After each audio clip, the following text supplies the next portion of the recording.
When you hear the name Nikola Tesla, what comes to mind? Probably an electrical genius, right? A wizard of lightning, a man obsessed with currents and sparks. But what if I told you that description is deeply, fundamentally misleading? Because Tesla didn't dedicate his life to electricity. He dedicated his life to something far more basic, something that has governed human invention for millennia. He dedicated his life to motion, to force, to rotation and torque, to the most fundamental problems of mechanics. For centuries, engineers operated under a single unbreakable rule: motion requires contact. To make something move, you had to touch it. Force had to be transferred physically. Think about it: gears meshing together, shafts turning inside sleeves, belts pulling on wheels. Every machine, from the simplest water wheel to the most complex steam engine, depended on friction. And friction meant loss. It meant wear and tear. It meant heat, constant maintenance, and eventual, inevitable failure. The entire Industrial Revolution was built on rotating systems that were slowly, relentlessly destroying themselves with every single turn. Every improvement made them a little more efficient, but it also increased the wear. Engineers just accepted this as a law of nature. He was the kind of thinker who didn't ask how to make better gears. He asked, why do we need gears at all? He saw that at the heart of every single machine, the same mechanical problems existed. How do you produce torque? How do you sustain rotation? How do you manage inertia? And how do you reduce energy loss? For Tesla, electricity was never the final goal. It was the perfect tool to solve these ancient mechanical puzzles. Here's the key insight: the thing Tesla understood that most engineers of his time completely missed. Rotation does not require contact. It only requires a force field. In a traditional machine, torque is created through physical pressure. One surface literally pushes against another, and at every single point of contact, energy is lost. Tesla imagined a different way. He imagined creating torque without any touch at all, motion that was induced, not forced.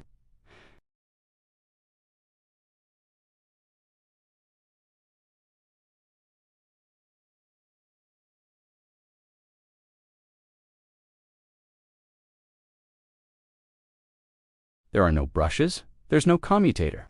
There is zero physical contact transferring the force.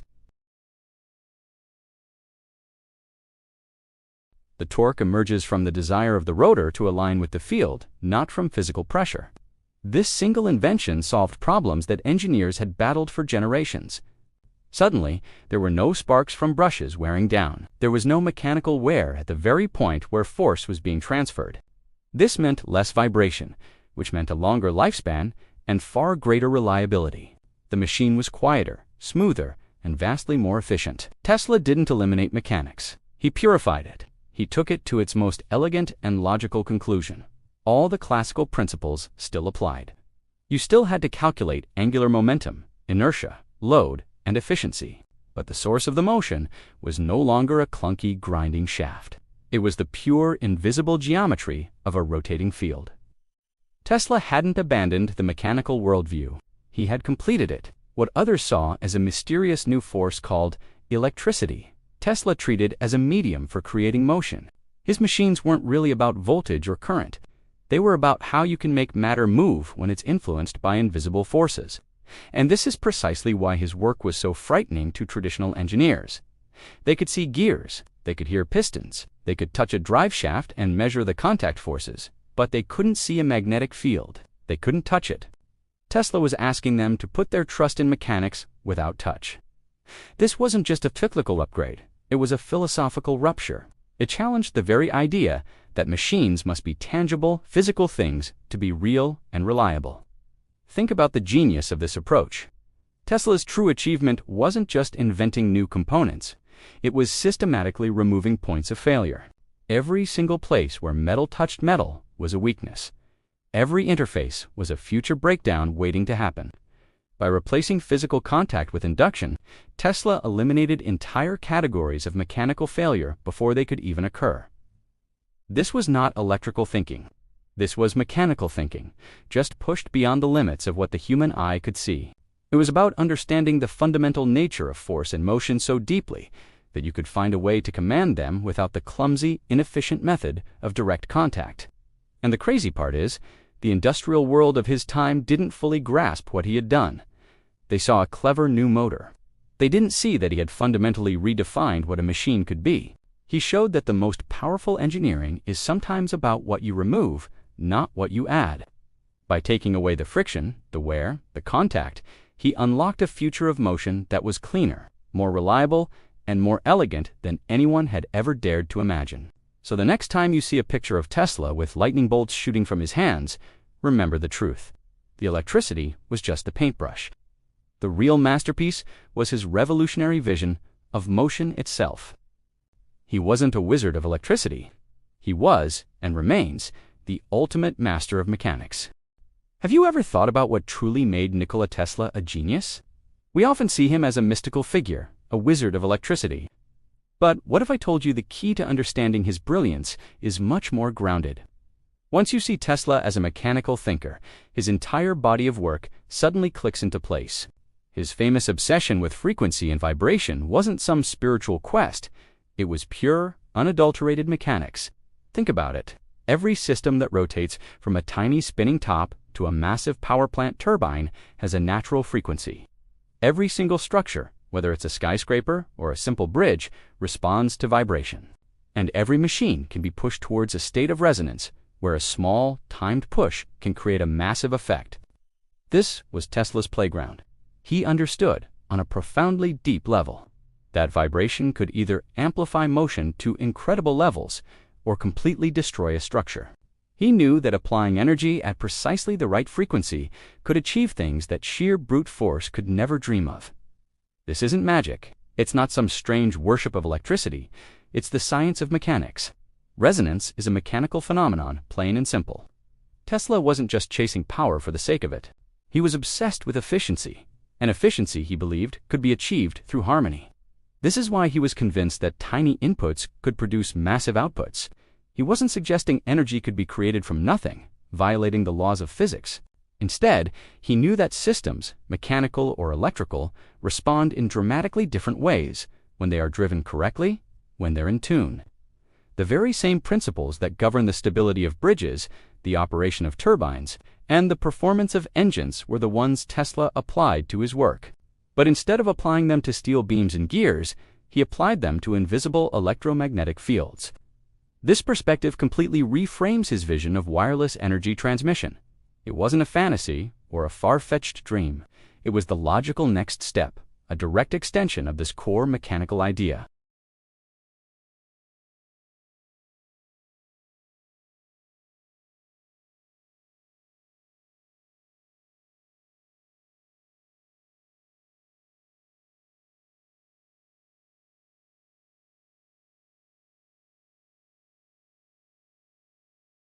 A world where motion and power weren't shackled to physical shafts, belts, and gears.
He was arguably the last great mechanical engineer of the visible age, and the very first of the invisible one.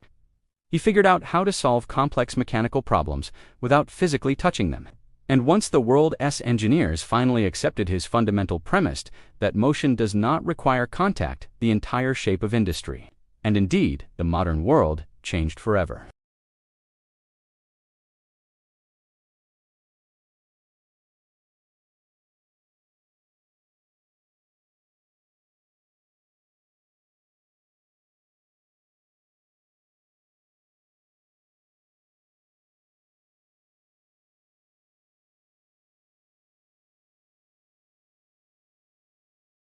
And levers and translated it into the invisible, powerful dance of electromagnetic fields.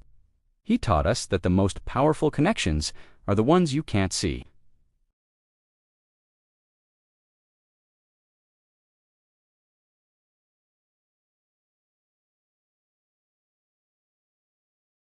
Let me know your thoughts in the comments below. See you in the next one.